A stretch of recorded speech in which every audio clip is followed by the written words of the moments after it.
All right, Dr. Emerson, thanks for meeting with me today.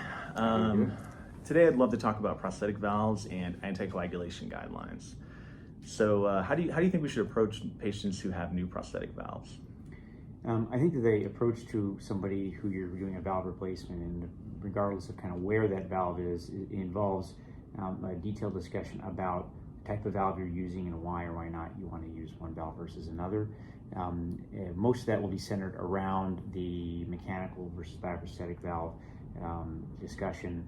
But it's important that that's a shared decision with the patient, that they kind of understand the risk benefits of both and like what the long term, not just the immediate term kind of consequences of one decision or another are. In terms of anticoagulation, so obviously mechanical valves all need to be anticoagulated, and the standard is warfarin for all these patients. There are some nuances in that, but that's the general guidelines. Bioprosthetic valves is where it gets a little bit more tricky.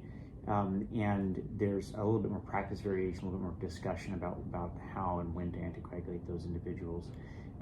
If you take like TAVR valves, for example, those valves, traditionally you just give them aspirin and that's all you would support them with, and not anticoagulate them unless they have some sort of risk factor. Sure.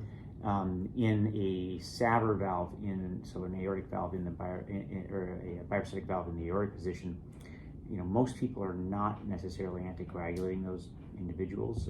They get aspirin unless they have risk factors like prior thromboembolic events or AFib or maybe if they have a really low EF. In mitral valve position, it's a little different, and people generally are anticoagulating those individuals with a bioprosthetic valve.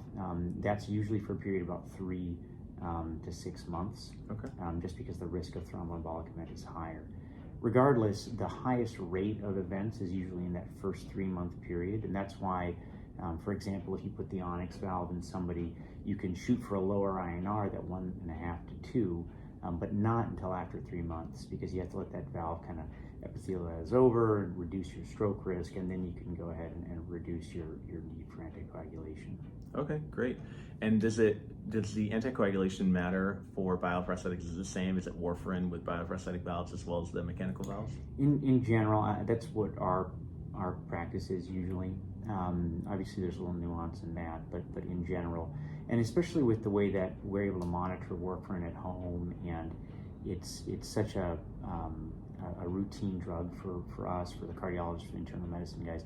It's a pretty safe alternative. It does involve more work on the patient side. They do have to get their blood checked, but it's a good drug to use, and we can reverse it. There's good options for that as well. So that tends to be our favorite approach. Great. Yeah, you kind of answered my final question, which was a little bit about the testing and if there are any novel testing for, like we mentioned, warfarin is very, the gold standard, especially for mechanical valves. So are there any novel testing? You said testing at home. I know in the past patients have even mentioned to me that they don't like testing all the time and going to a center.